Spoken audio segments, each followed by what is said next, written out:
Selamat pagi Bapak dan Ibu, selamat datang di ibadah Jumat Agung dari New Wine International Church. Saya harap saudara dalam keadaan baik dan saya harap kalaupun saudara nggak dalam keadaan baik, saya percaya bahwa Tuhan tetap menyertaimu dan tidak pernah meninggalkanmu. Ada alasan kenapa Dia tidak akan pernah meninggalkan. Ada alasan kenapa Dia selalu menyertaimu. Karena saya percaya bahwa itu ada hubungannya dengan The Good Friday, apa yang sedang kita rayakan.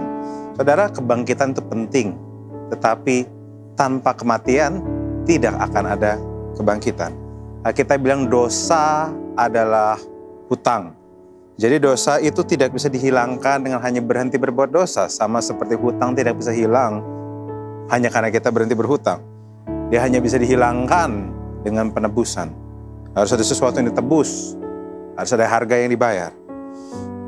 Dan itulah saya percaya itu yang Yesus lakukan di kayu salib. Karena dosa itu harusnya kita kena maut. Kan karena nyawa kita yang membuat kita berhutang, maka Yesus pun memberikan nyawanya untuk kita. Saudara tahu nggak bahwa kematian Yesus nggak cuma sekedar menghapuskan hutang dosa, tapi juga membuat kita mempunyai satu kepastian bahwa Tuhan tidak akan pernah meninggalkan kita.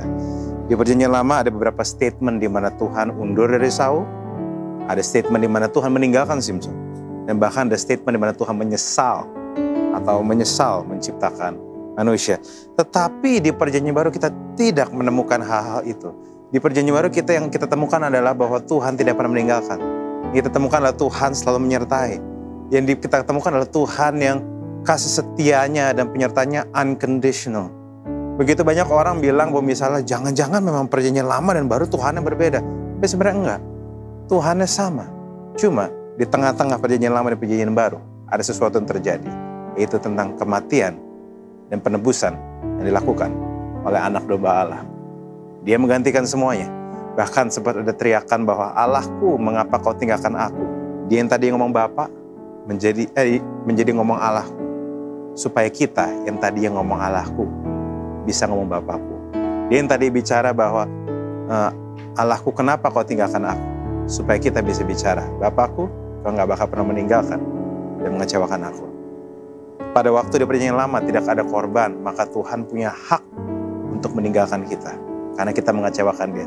Tetapi pada waktu Yesus mati di kayu salib, dosa semua sudah ditebus, tabir suci bait Allah terbelah dua, maka disitulah Yesus menjadi alasan untuk Bapa di surga, dan Tuhan tidak akan pernah meninggalkan kita karena Dia melihat kita dari lensa darah anak domba. Saya percaya satu hal bahwa inilah yang membuat kita bisa berteguh, bisa tenang di dalam pengharapan kita. Kenapa? Karena tidak ada alasan untuk Tuhan meninggalkan kita. Tapi ada alasan kenapa Tuhan tidak pernah meninggalkan kita. Karena Tuhan melihat kita sama bersihnya, sama mulianya, sama benarnya, seperti Yesus Kristus. Kenapa? Karena bukan apa yang kita sudah lakukan, tapi apa yang sudah Yesus lakukan untuk kita. Dan sekarang kita diterima selamanya. Makanya saudara, saat kita minum roti dan anggur, jangan cuma anggap itu roti dan anggur biasa. Walaupun saya tahu anggurnya dari New Wine International Church itu memang enak. Tetapi, ialah kita mengingat bahwa roti dan anggur adalah lambang apa yang Yesus sudah lakukan. Lambang perjanjian. Dan terus-menerus kita ingat bahwa kematiannya membuat hidup kita berharga. Kematiannya membuat hidup kita penuh kepastian bahwa kita tidak akan pernah tinggalkan Tuhan.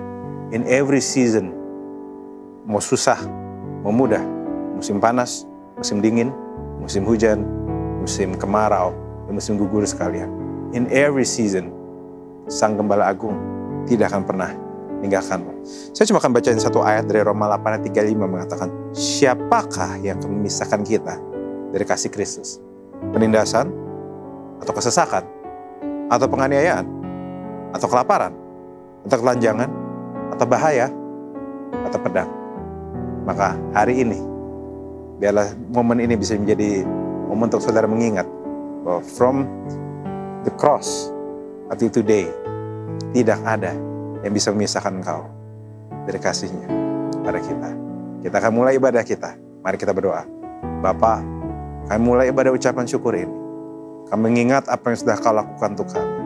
Kami mau menghargainya, kami mau menikmatinya, kami mau make good use of it. Kami nggak mau take it for granted, kami mau menyikapinya dengan hati yang tulus.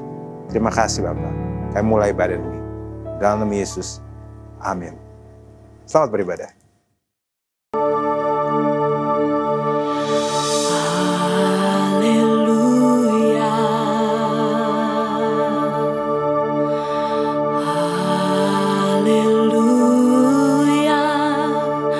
For the Lord God Almighty reigns.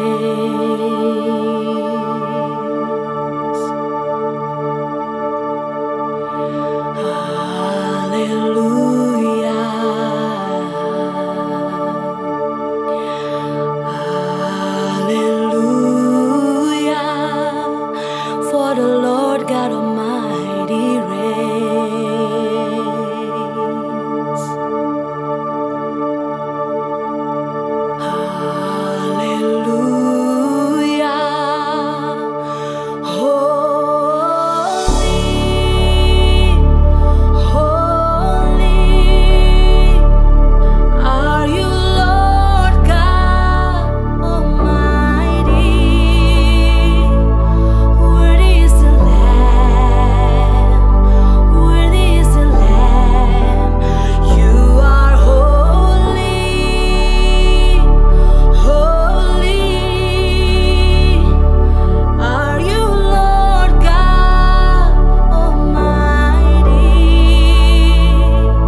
'cause you've never lost a battle. No, you've never lost a battle. And I know you never will.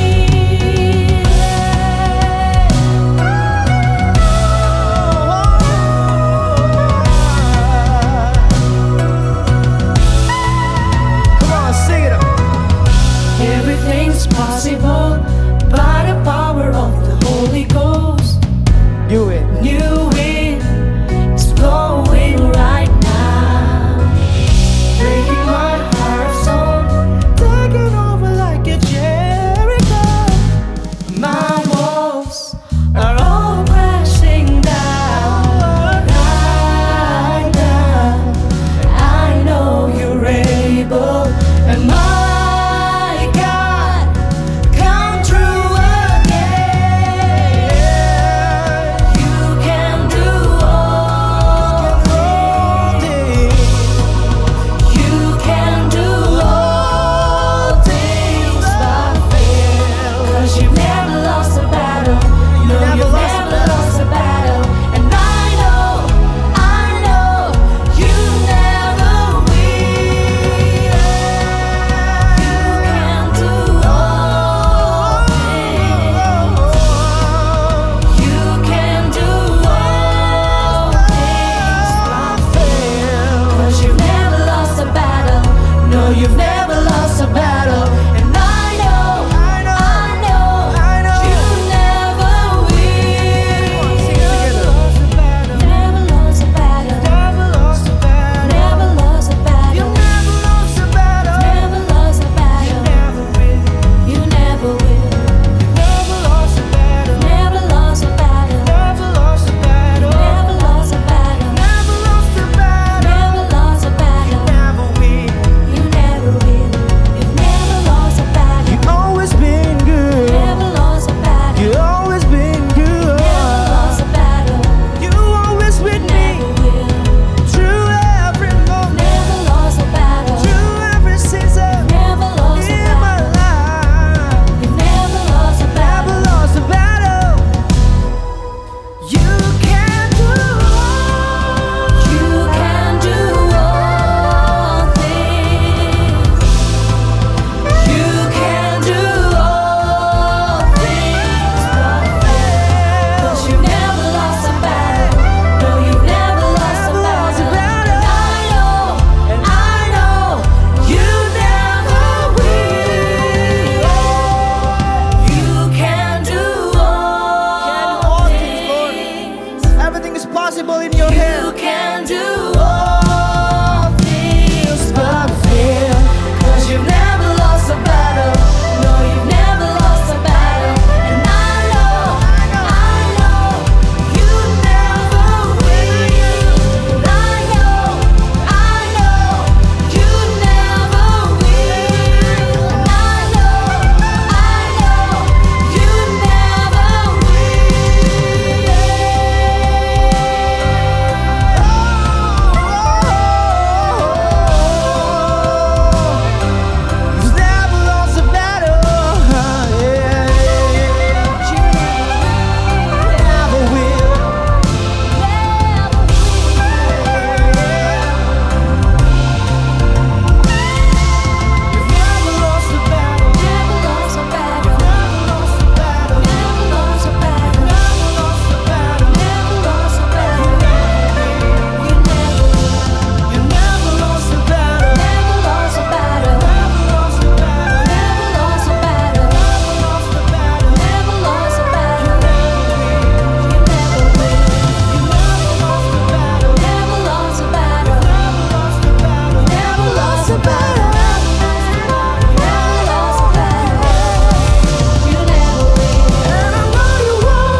Ada yang pernah berpikir dan bertanya atau penasaran, kenapa hari ini disebut sebagai Good Friday? What's so good about Good Friday? Ya, tentunya kita yang sebagai anak-anak Tuhan, sebagai orang Kristen, kita tahu persis. Ya, 2 Korintus 5 ayat 19 berkata, sebab Allah mendamaikan dunia dengan dirinya oleh Kristus dengan tidak memperhitungkan pelanggaran mereka. That's what's good about Good Friday. Ya, di luar dari ini, ada seorang yang tanpa dosa, tanpa salah, dihakimi dengan tidak adil, dijatuhi hukuman yang mestinya tidak dia tanggung. What's so good about Good Friday? Dia yang tidak mengenal dosa telah dibuatnya menjadi dosa karena kita, supaya dalam Dia kita dibenarkan oleh Allah. Dasar kekristenan kita, semua lagu, ya, semua khotbah harus ada berita Injil ini. Dia yang tidak mengenal dosa, Kristus yang tidak mengenal dosa dijadikan dosa karena Anda dan saya, supaya kita dibenarkan oleh Tuhan. Anda dan saya, kita tidak membenarkan diri kita sendiri, kita nggak bisa. Kita dibenarkan. Ya, disebut Good Friday salah satunya secara etimologis atau istilah. Ya, kata good itu berasal juga dari kata holy. Holy Friday, Jumat Agung, Jumat yang kudus. Artinya ada sesuatu yang mesti terjadi. Ketika dia yang tidak mengenal dosa, dia yang kudus, dijadikan dosa bagi Anda dan saya, supaya kita yang berdosa, penuh dosa, pendosa, dibenarkan oleh Allah. Ada pertukaran yang indah harusnya. Harusnya juga menghasilkan kekudusan. Pengorbanan Kristus harus ignites, membangkitkan pengejaran akan kekudusan. Sungguh-sungguh hidup kudus, menjauhi dosa. Hidup dalam pertobatan setiap hari, harusnya itu yang bangkit dalam diri kita. Tapi somehow Anda dan saya pun juga pernah terjebak dalam berpikir karena dosa saya sudah ditanggung oleh Yesus, sudah ditebus oleh Yesus. Yang dulu, yang sekarang, bahkan yang di masa depan yang belum saya bikin, saya sempat berpikir bahwa berarti saya bisa ngapain aja. Ada 2 hal yang mesti diingat ketika memperingati Jumat Agung. Ada 2 hal yang nggak boleh gagal kita lihat dari pengorbanan Kristus di atas kayu salib. Yang pertama, ya, kasihnya Tuhan, betapa Tuhan mengasihi kita. Yohanes 3:16, karena begitu besar kasih Allah akan dunia ini sehingga Dia menganugerahkan anaknya yang tunggal. Ya, tergantung di kayu salib untuk menggantikan kita. Supaya barang siapa percaya kepada Yesus tidak binasa melainkan beroleh hidup yang kekal. Yang pertama yang obviously kita bisa lihat, yang biasanya bisa kita lihat, ya, adalah kalau membayangkan pengorbanan Kristus adalah kasih Tuhan, betapa Tuhan sangat mengasihi kita. Ya, dari satu lagu ditulis oleh satu grup namanya Abandon. It was love, tahun 2014 ada satu lagu ditulis seperti itu dengan lirik yang seperti ini. It wasn't nails that held you to the cross, it was love. Lagu ini berkata, ya, bukan paku yang menahanmu di atas kayu salib, ya Yesus, tapi kasih, tapi cintamu. Ya, it is true.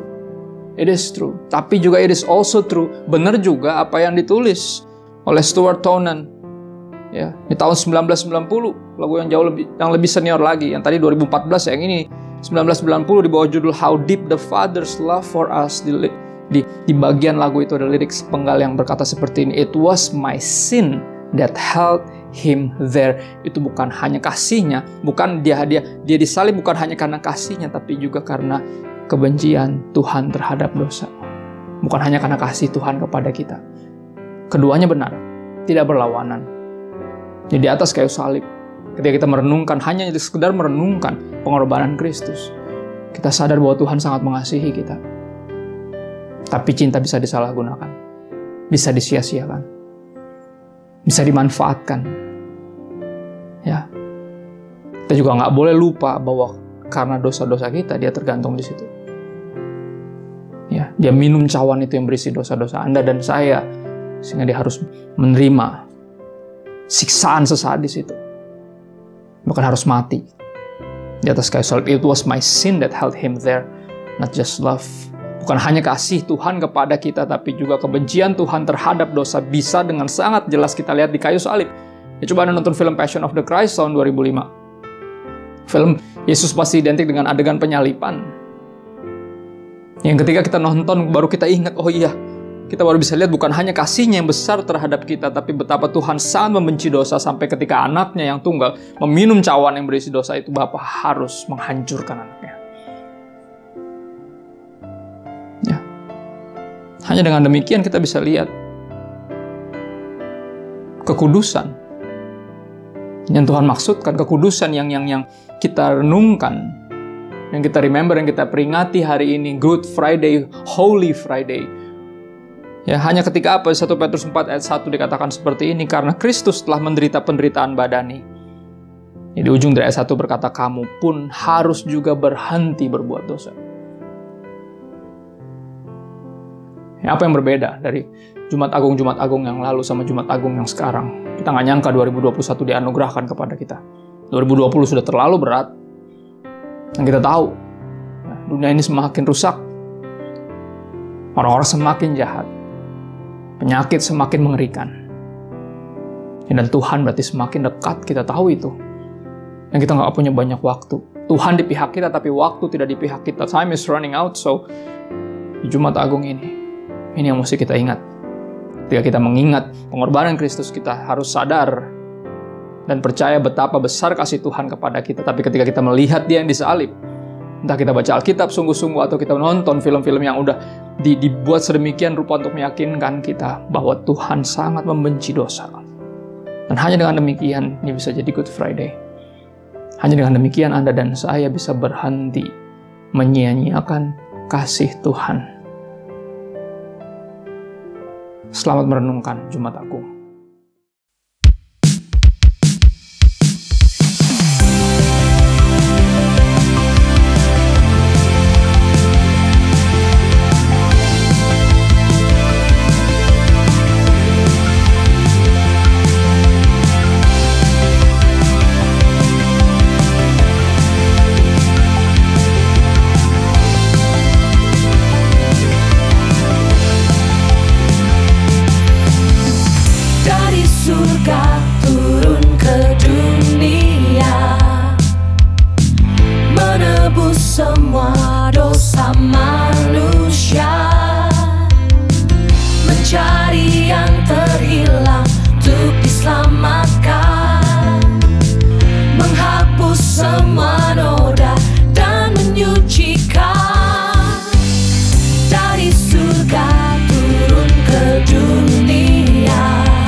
Bapak dan Ibu, selamat datang pada ibadah Jumat Agung.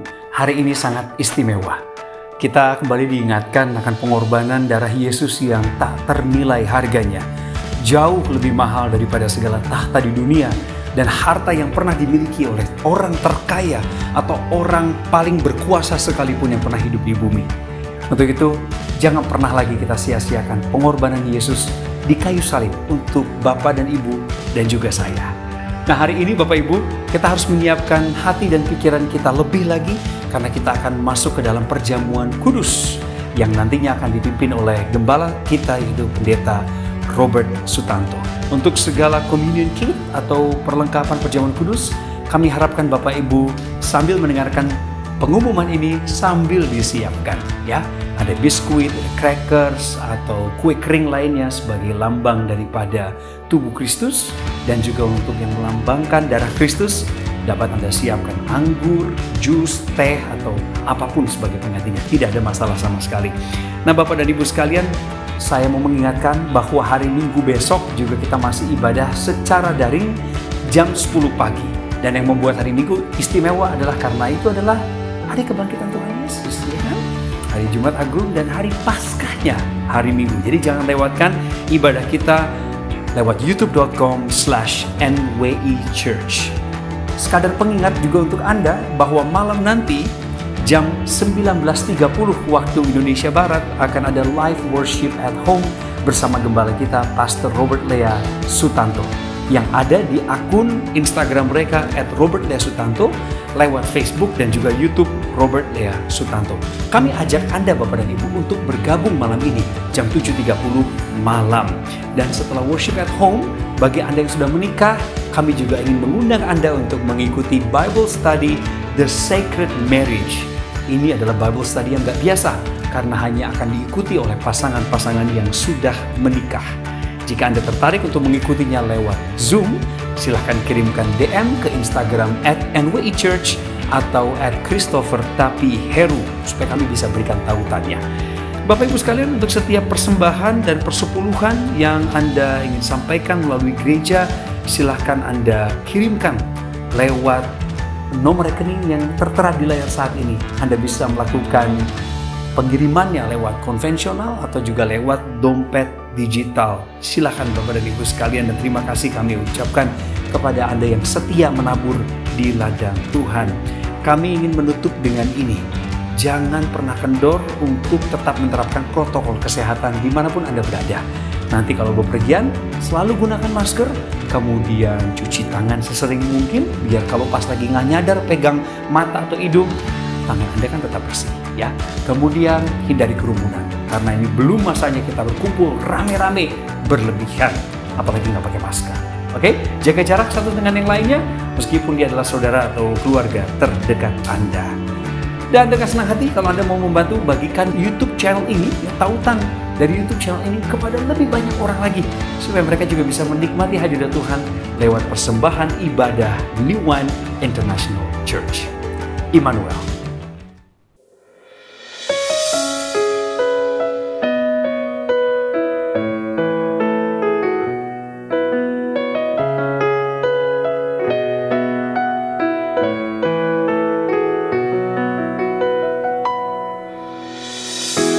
Sungguh besar cintamu, sungguh ajaib anugerahmu, yang selamatkanku dari dosa, beri hidup yang kekal selamanya. Sungguh besar cintamu, sungguh ajaib anugerahmu, yang selamatkanku dari dosa, beri hidup yang kekal selamanya. Salibmu mengubahku, salibmu suci darah-Mu membasuh semua dosaku. Salib-Mu bebaskanku, salib-Mu sembuhkanku. Ku bersyukur buat karya penebusan-Mu.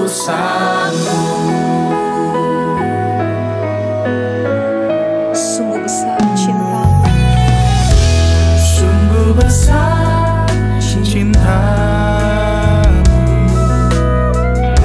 sungguh ajaib anugerah-Mu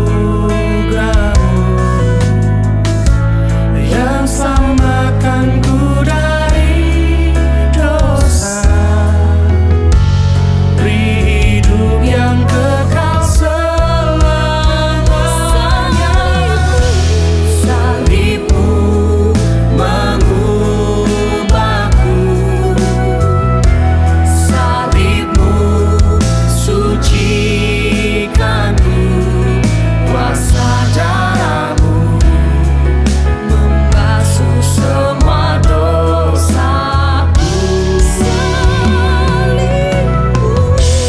Salib-Mu bebaskanku, salib-Mu sembuhkanku. Ku bersyukur buat karya penebusan-Mu.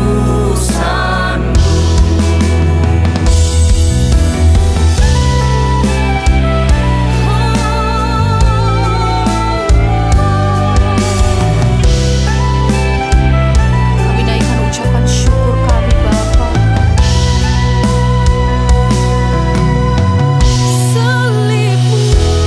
Salib-Mu mengubahku,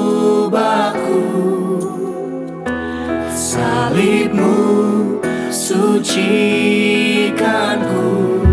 Kuasa darah-Mu membasuh semua dosaku.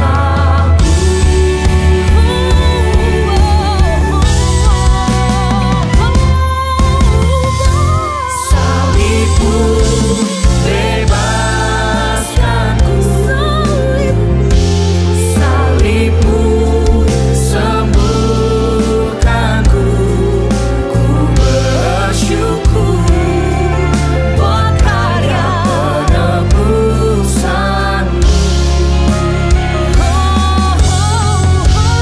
Salib-Mu mengubahku, salib-Mu sucikanku. Kuasa darah-Mu membasuh semua dosaku. Salib-Mu bebaskanku, salib-Mu sembuhkanku. Ku bersyukur buat karya penebusan-Mu. Ku bersyukur buat karya penebusan-Mu. Ku bersyukur buat karya penebusan-Mu.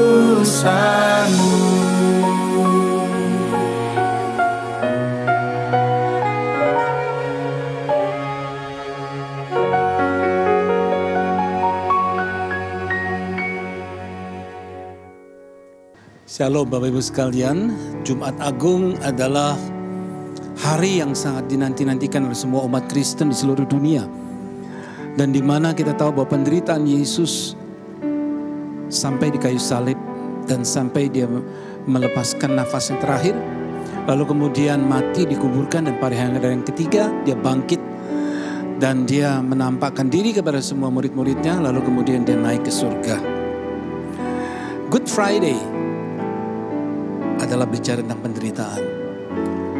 Tidak ada penderitaan, tidak ada kematian, tidak akan ada bahkan kebangkitan kalau tidak ada kematian.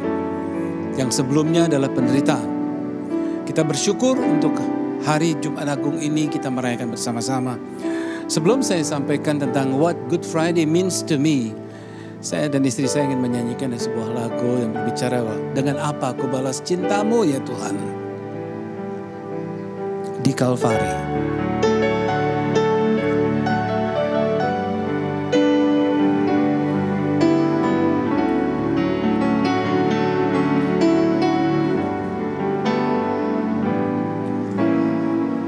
Dengan apa ku balas cintamu? Dengan apa ku balas kebaikanmu? Pengorbananmu Tuhan perbarui hidupku. Darahmu menyucikan semua dosaku.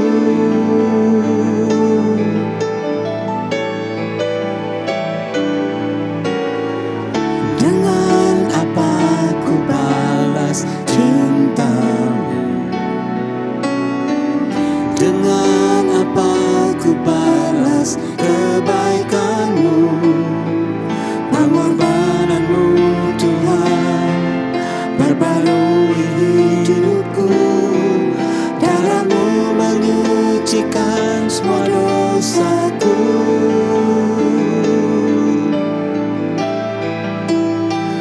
Di Kalvari kau mati gantiku.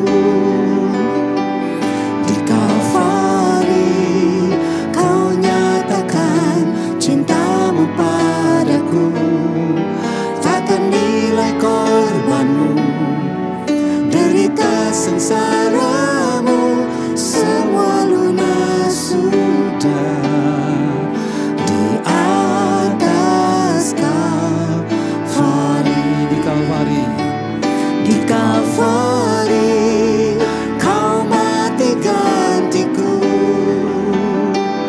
Di Kalvari kau nyatakan cintamu padaku. Nilai korbanmu, derita sengsaramu, semua lunas sudah di atas Kalvari. Terima kasih Tuhan, pengorbananmu di Kalvari itu menjadi dasar iman kami ketika kami meresponi panggilan itu. Terima kasih Bapa, kami dengarkan firman Tuhan. Berkati kami, urapi kami. Dalam nama Tuhan Yesus kami berdoa. Amin. Tadi kita sudah mendengar dua hamba Tuhan, dua pastors dari New Wine International Church menyampaikan what Easter atau Passover atau Good Friday means to them. Jadi Bapak Ibu sekalian, sekarang saya ingin menyampaikan sesuatu untuk mungkin melengkapi apa yang sudah disampaikan oleh mereka, kedua hamba Tuhan ini. Saya mungkin akan berbicara tentang fakta dan kemudian pengalaman.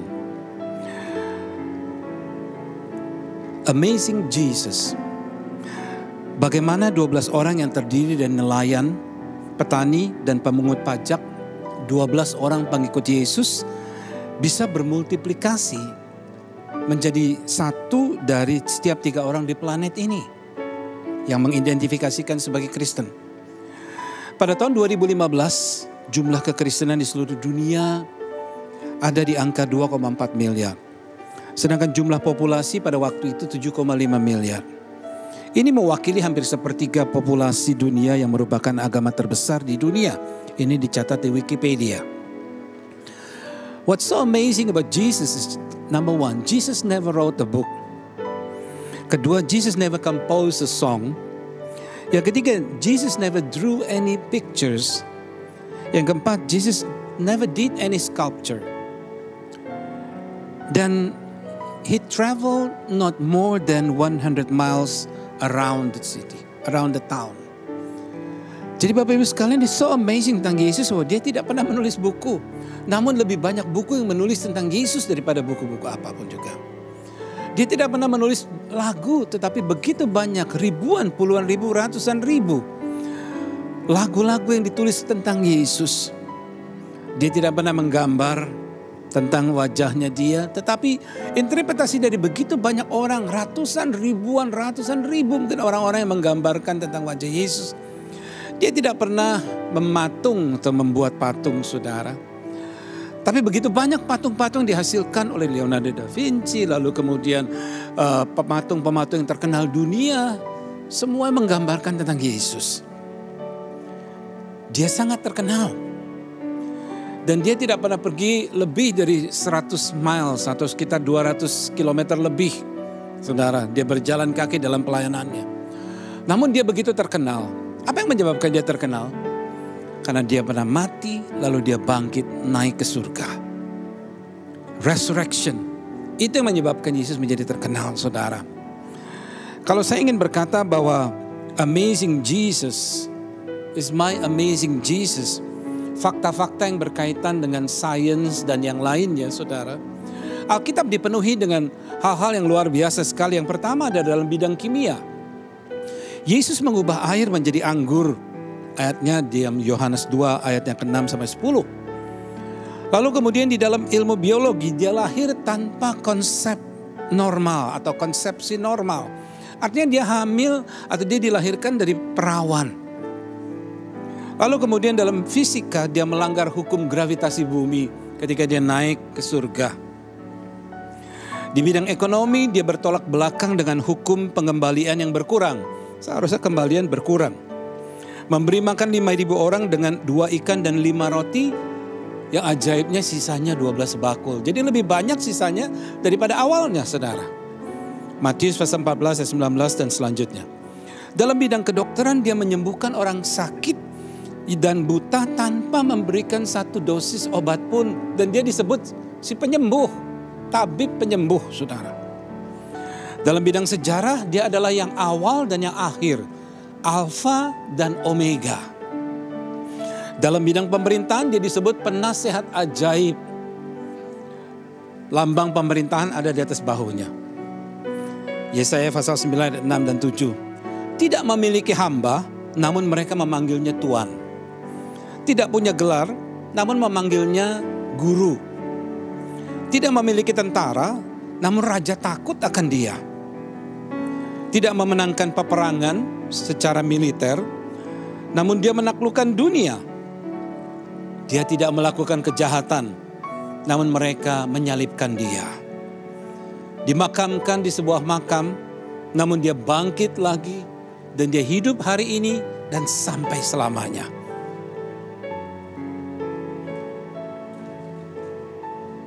Tahun 1981, 40 tahun yang lalu adalah perjalanan saya mengikut Yesus. Kenapa saya ingin saksikan ini pada kita sekalian? Karena berkaitan dengan Paskah. Pada bulan April tahun 1981, setelah saya bertobat, saya dibaptis pada Paskah. Nah, asal mula daripada pertobatan saya adalah ketika saya hadir di dalam salah satu kebaktian KKR di Toronto, di People's Church Canada. Toronto People's Church, Toronto Canada ya. Pada waktu itu saya diajak seorang teman saya lupa siapa, tapi saya datang ke KKR tersebut yang khotbah adalah Rick Stanley. Nah, Rick Stanley ini adalah saudara tiri daripada Elvis Presley. Dia berkhotbah, judul khotbahnya adalah diambil dari lagunya Bob Dylan, yaitu You Gotta Serve Somebody. Kau harus melayani seseorang. Dalam lagunya, kalau saudara bisa lihat di YouTube, maka dikatakan, but you're gonna have to serve somebody. Yes, indeed you're gonna have to serve somebody. Well, it may be the devil or it may be the Lord, but you're gonna have to serve somebody. Jadi artinya seperti demikian. Engkau akan melayani seseorang, apakah itu iblis ataukah itu Tuhan. Tapi you have to decide. Decision. Harus mengambil keputusan. Dalam hidup ini kita tidak bisa di tengah-tengah terus. Di tengah-tengah terus. Dan pada waktu itu dia bercerita tentang bagaimana hidup dia sebagai saudara tiri daripada Elvis Presley. Dan dia yang bertanggung jawab, dia katakan yang menyebabkan Elvis Presley itu banyak terikat oleh obat-obatan. Karena dia adalah yang paling dekat dengan Elvis Presley, dan dia kira-kira 2 jam setelah Elvis Presley meninggal atau dipanggil Tuhan, dia menyerahkan hidupnya kepada Tuhan Yesus setelah didoakan selama sekian tahun, 8 tahun kalau tidak salah oleh pacarnya pada waktu itu. Akhirnya dia menerima Yesus sebagai Tuhan dan Juru Selamat, dan di situ dia mulai menjadi seorang penginjil dan berkeliling. Dia bercerita bagaimana keselamatan itu mutlak dan you gotta serve somebody. Engkau harus memilih. Dan pada hari ini mungkin saudara ada di antara saudara yang masih bimbang, masih bingung siapa yang mau dilayani dan sebagainya. You have to choose. Harus memilih. Apakah itu Yesus atau you gotta serve this world. Dunia ini atau mungkin iblis, saudara. Tetapi in any way you have to choose. Roma 8 ayat 1 mengatakan, therefore there is now no condemnation for those who are in Christ Jesus. Bahasa Indonesia mengatakan demikianlah sekarang tidak ada penghubungan bagi mereka yang ada di dalam Kristus Yesus. Saya ingat pada waktu saya turun, waktu dipanggil altar call. Pada waktu itu hidup saya berada dalam keadaan yang sangat sulit. Artinya sulit begini. Tidak jelas apa yang saya harus lakukan. Tidak tahu harus melakukan apa. Tanggung jawab yang diberikan kepada saya gagal.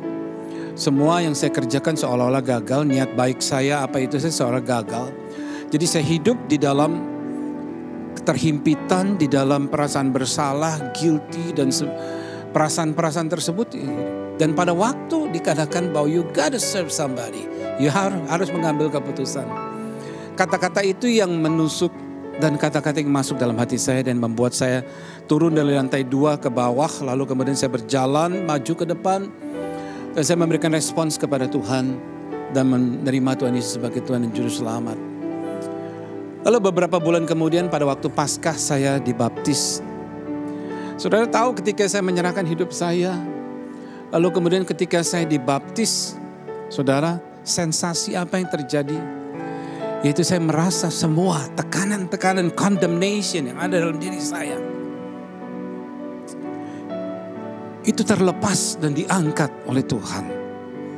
Saya merasa begitu bebas, saya merasa begitu lega, saya merasa begitu bisa menerima semua situasi dan keadaan dalam hidup saya, saudara.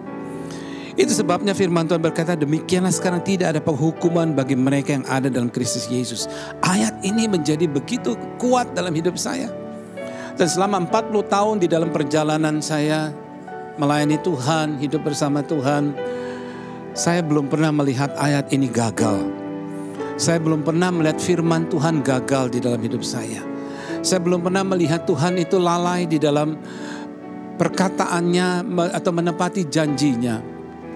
40 tahun dalam hari-hari ini, dalam usia pertobatan saya, saudara. Saya bahkan merasakan sekarang kian hari Tuhan semakin lebih dekat, semakin lebih dengan luar biasa mengerti dan meresponi semua yang menjadi doa-doa daripada kami sekalian, kerinduan daripada untuk pelayanan dan sebagainya. Bicara tentang condemnation, itu adalah yang paling luar biasa yang dialami oleh banyak orang.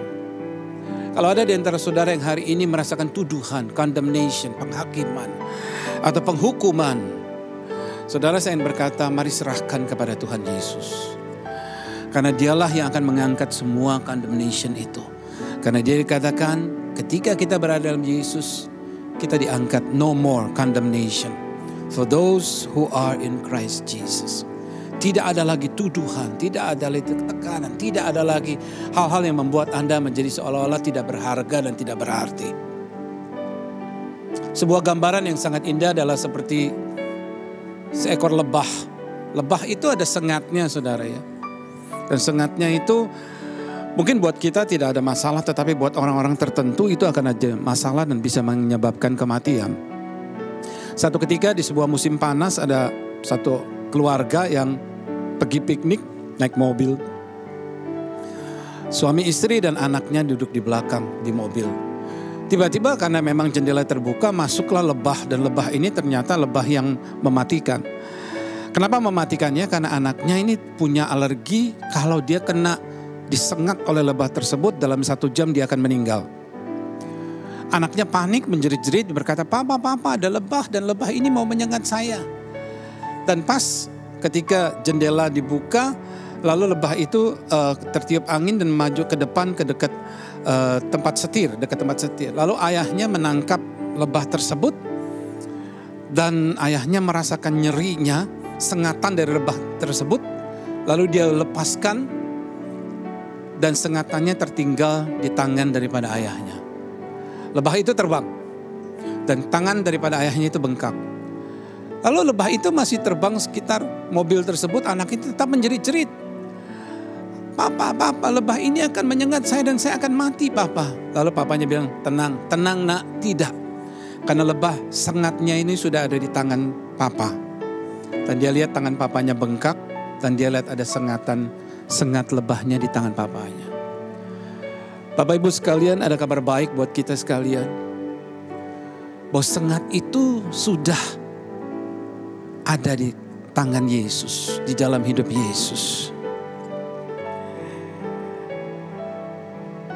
Sengatan kematian, sengatan dosa, sengatan kutuk, sengatan dari perasaan tidak berharga, sengatan kegagalan, sengatan kemiskinan, keluarga yang berantakan, fitnah, sengatan pecah belah, sengatan kekalahan, sengatan kejatuhan. Tuhan Yesus sudah memiliki sengat-sengat itu di tangannya. Karena itu firman Tuhan berkata 1 Korintus 15 ayat 5, "Hai maut, di mana kemenanganmu? Hai maut, di mana sengatmu?" Tuhan Yesus berkata kepada kita, "Lihatlah tanganku, sengat itu sudah ada di tanganku." Sengatan rasa bersalah. Bapak Ibu sekalian, Dia sudah memerdekakan kita. Karena Dia mati di kayu salib, Dia bangkit dari kematian, Dia naik ke surga, Dia duduk di sebelah kanan Allah. Maka Dia berkata, "Aku sudah memegang sengat itu, ada di tanganku. Maka engkau bebas, maka engkau menang." Bapak Ibu sekalian, mari kita nyanyikan lagu lagi, "Dengan apa aku balas cintaku." Saya ingin berkata kepada saudara, 40 tahun di dalam perjalanan iman dengan Kristus, ada banyak hal yang luar biasa terjadi dan tidak pernah Tuhan mengecewakan. Dan tidak pernah Tuhan terlambat di dalam memberikan jawaban dalam hidup saya, keluarga saya, di dalam pergumulan, di dalam berbagai macam kesulitan dan sebagaimanapun. Tuhan tetap setia. Dan Tuhan korbannya di kayu salib, itu yang membuat saya berkata, terima kasih Tuhan untuk hari ini. Terima kasih Tuhan untuk Paskah. Terima kasih Tuhan untuk kebangkitanmu dan kenaikanmu ke surga. Duduk di sebelah kanan Allah dan akan kembali lagi sebentar lagi menjemput umat Tuhan yang percaya. Di Kalvari kau mati gantiku. Di Kalvari kau nyatakan cintamu padaku. Tak ternilai korbanmu, derita sengsaramu, semua lunas sudah di atas Kalvari. Sekali lagi saudara kita nyanyikan. Di Kalvari kau mati gantiku. Di Kalvari kau nyatakan cintamu padaku. Tak ternilai korbanmu, derita sengsaramu, semua lunas sudah di atas Kalvari. Terima kasih Tuhan. Kami percaya semua umat-Mu dimanapun mereka berada, mereka terbuka hari ini. Biarlah mereka menyerahkan semua beban hidup mereka kepada-Mu. Semua sengatan-sengatan jahat daripada musuh yang menyebabkan rasa bersalah, menyebabkan rasa sakit, sengatan kegagalan, sengatan dosa, sengatan kutuk, sengatan-sengatan perasaan tidak berharga. Mari kita letakkan di kaki Yesus, karena Yesus sudah menanggung sengat itu. Sehingga Dia berkata bahwa hai maut, di mana sengatmu? inilah perkataan yang menguatkan buat kita sekalian, saudara sekalian. Hai maut, di mana sengatmu? Kematian itu sudah ditebus oleh Yesus. Dan darah Yesus menyucikan, membebaskan kita, menyelamatkan kita. Pengorbanan Yesus di kayu salib. Haleluya. Dalam nama Tuhan Yesus, kita akan masuk di dalam perjamuan kudus. Mari kita persiapkan diri kita. Perjamuan kudus ini yang luar biasa. Jumat Agung, kematian Yesus, penderitaan Yesus. Dalam nama Tuhan Yesus kami berdoa. Amin.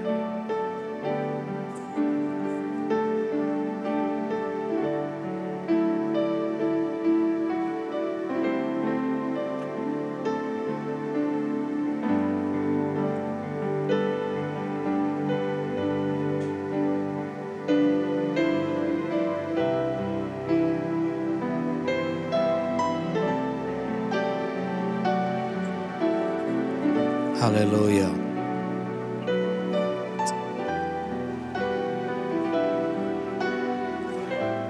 Pengorbanan Yesus yang luar biasa, saudara. Pengorbanan Yesus itulah yang menjadi dasar daripada keyakinan iman kita. Sementara saudara sudah mempersiapkan untuk perjamuan kudus ini, apakah ada anggur ataupun roti, mari kita nyanyikan lagu ini. Sungguh besar, sungguh indah. Haleluya. Sungguh besar pengorbananmu bagiku, terlalu dalam untuk dimengerti. Sungguh besar, sungguh indah yang kau pikirkan tentangku, tak terselami bagiku. Sungguh indah.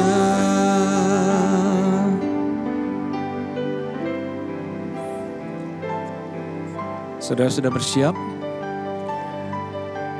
Saya mengangkat roti ini dan ayatnya bisa sama persis seperti apa yang saya katakan tadi, Roma 8 ayat 1. Demikianlah sekarang tidak ada penghukuman bagi mereka yang ada dalam Kristus Yesus.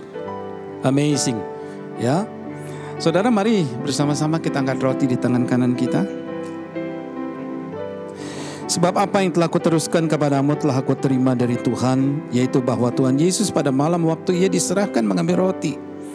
Dan sesudah itu ia mengucap syukur atasnya, dia memecah-mecahkannya dan berkata, inilah tubuhku yang diserahkan bagi kamu, perbuatlah ini menjadi peringatan akan aku. Bukankah roti yang kita pecah-pecahkan ini adalah pengorbanan Yesus buat kita sekalian? Dia yang memulihkan, dia yang menyatukan. Kematian dia mempersatukan dan memulihkan kita. Mari kita makan dalam nama Tuhan Yesus.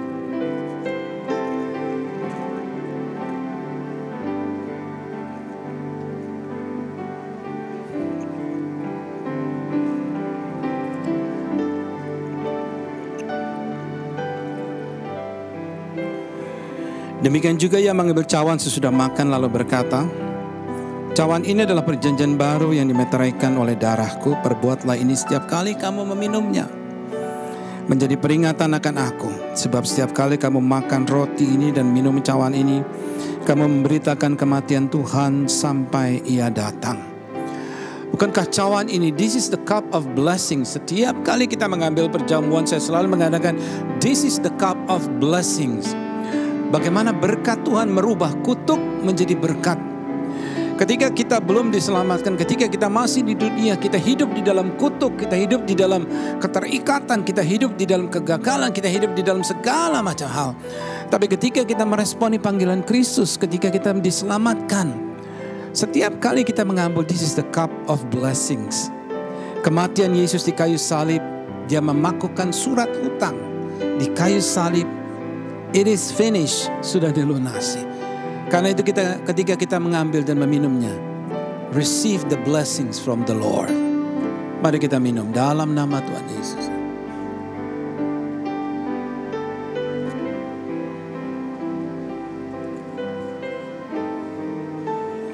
Haleluya. Terima kasih Tuhan.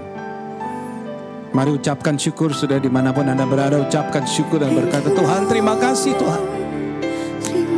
Terima kasih Tuhan, terima kasih Bapa. Terima kasih Roh Kudus. Terima kasih Bapa yang baik, Engkau yang menyertai kami, Engkau yang memberkati setiap daripada kami. Terima kasih Tuhan, di hari Jumat Agung ini Tuhan kami tahu penderitaan itu membuka pintu kepada kemenangan di dalam Kristus. Penderitaan Yesus dan kematian dia di kayu salib yang menjadikan dia bangkit dari antara orang mati dan naik ke surga. Kemenangan Tuhan. Terima kasih Bapa. Terima kasih perjamuan kudus ini. Kami bersyukur di dalam nama Tuhan Yesus. Haleluya. Amin. Sebelum kita menyelesaikan ibadah ini, ada beberapa pengumuman yang saya ingin sampaikan kepada saudara. Yang pertama, jangan lupa nanti malam jam 7.30 akan ada worship at home. Edisinya adalah Jumat Agung, special service, special worship tonight ya. Lalu hari Minggu jangan lupa ada Paskah ya, Minggu Paskah jam 10 pagi di New International Church. Lalu hari Selasa depannya yaitu tanggal 6 akan ada question and answer jam 8 malam. Kiranya Tuhan memberkati. Shalom. Mari kita angkat tangan kita.